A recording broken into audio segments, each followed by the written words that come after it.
Hey guys, welcome to Talk This Way Podcast's pocket review episode of Uncharted, the movie. So for this episode, I'll be on my own, talking about this movie versus the video game, talking about different things like the plot, the acting, all that kind of stuff. If you would like to be in an episode of Talk This Way Podcast's pocket review, go subscribe to our Patreon. It'll be linked in the description.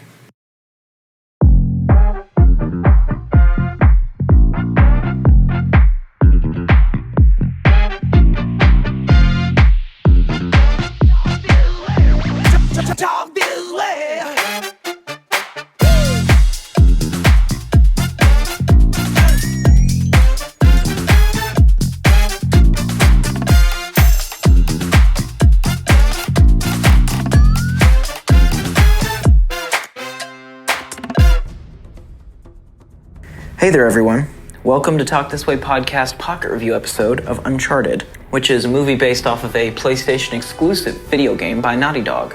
This movie adaptation is actually pretty good. First impressions of it are amazing story, amazing acting, and treasure hunt wise, not bad. Script, not bad at all.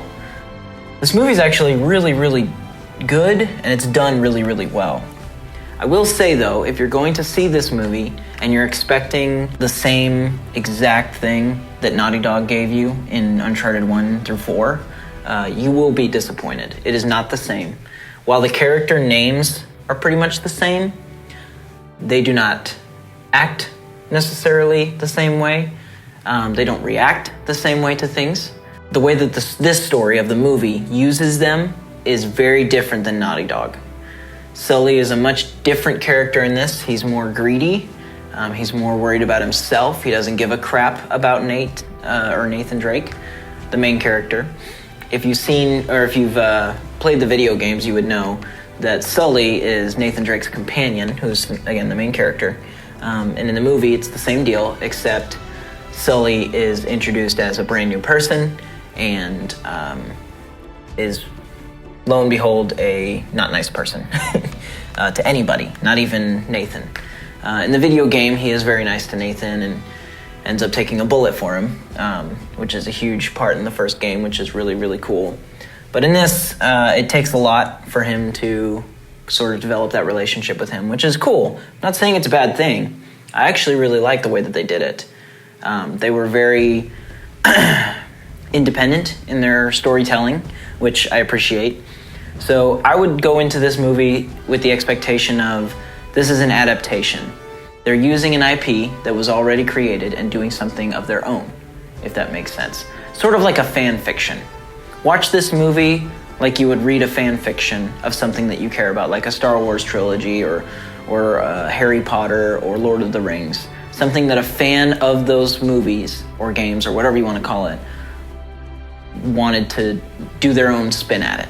And that's basically what this movie is. So yeah, the plot was really good. The acting was superb. Tom Holland is an amazing actor. We've seen it in his portrayal of Spider-Man. We've seen it in all of the Avengers movies, which I know is still his portrayal of Spider-Man, but I haven't seen a lot of other movies with him, so my endpoint with him is really just Spider-Man. However, after watching Uncharted, I've seen his capabilities. He did an amazing job taking on Nathan Drake's characteristics. In the video game, he's witty, he's quick to action, quick to make remarks, and that's everything that Tom Holland portrayed. The CGI was done very well.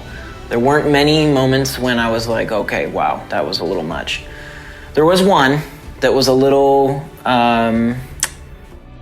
interesting, to say the least, which was in the trailer. Big, no surprise, the scene that they advertised was the scene that they spent the least amount of money on, is the part, and again, it's in the trailer, but it's the part where he is unconscious and he wakes up and he's barely hanging on to some crates hanging off of a airplane.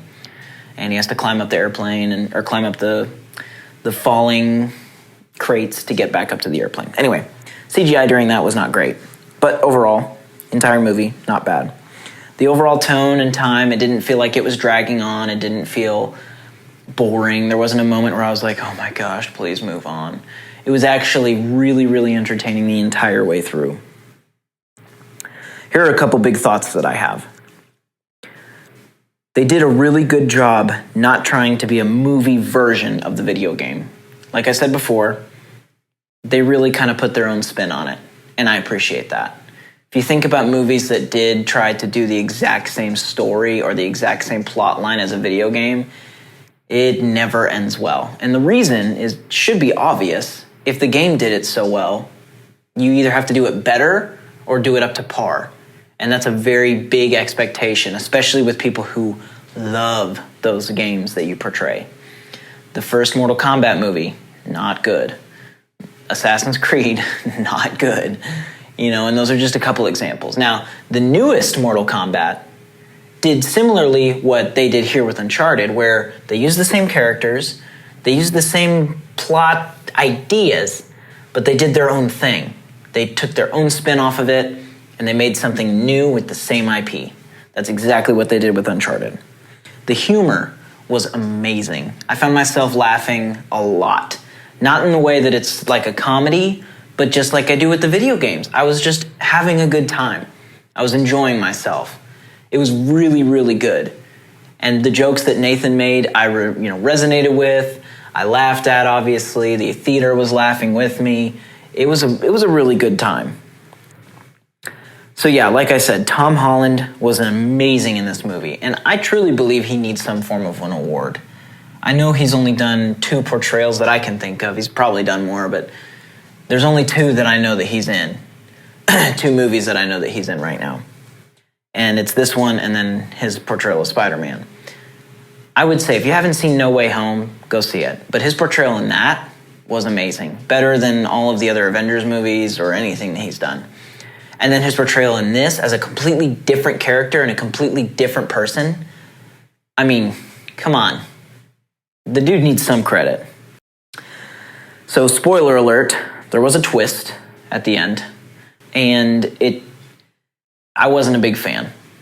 And this is solely my opinion. So obviously go see the movie, watch it for yourself, have your own opinion.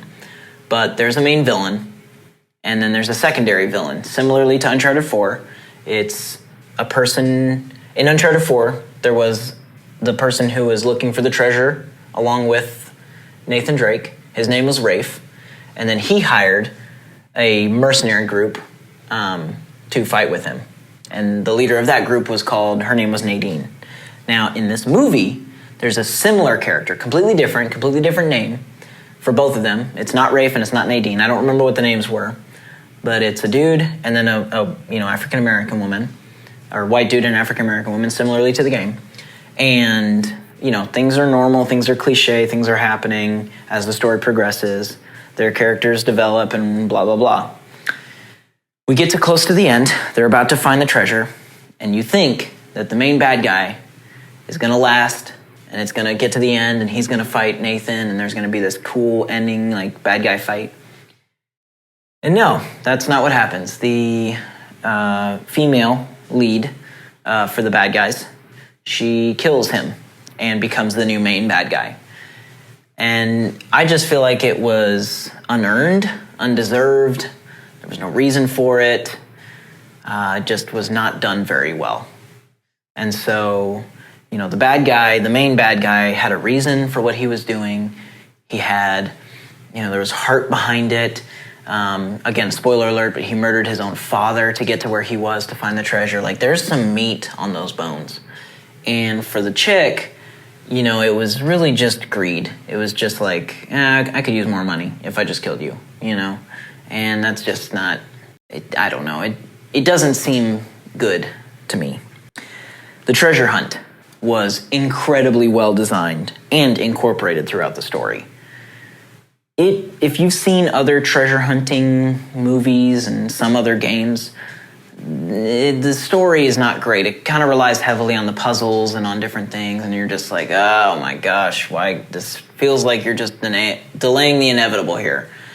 But with this movie, with the Uncharted movie, the way that they did the treasure hunt in this was really good. It incorporated a lot of history, and there was actually some pretty cool factual, or at least, fiction based on fact, evidence continued throughout the entire story. It wasn't just fetch quests, and it wasn't just puzzles to be solved. It was, you actually had to know some history to get from point A to point B. And I thought that was really, really cool.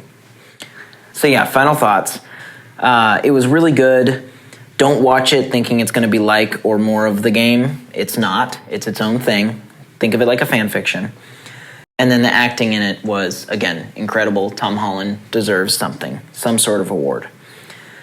So 1 out of 100, I would rate this movie a solid 85. And the only reason I give it, I know that's not low, but it feels low to me because I love movies and I give a lot of movies that I really like a high rating.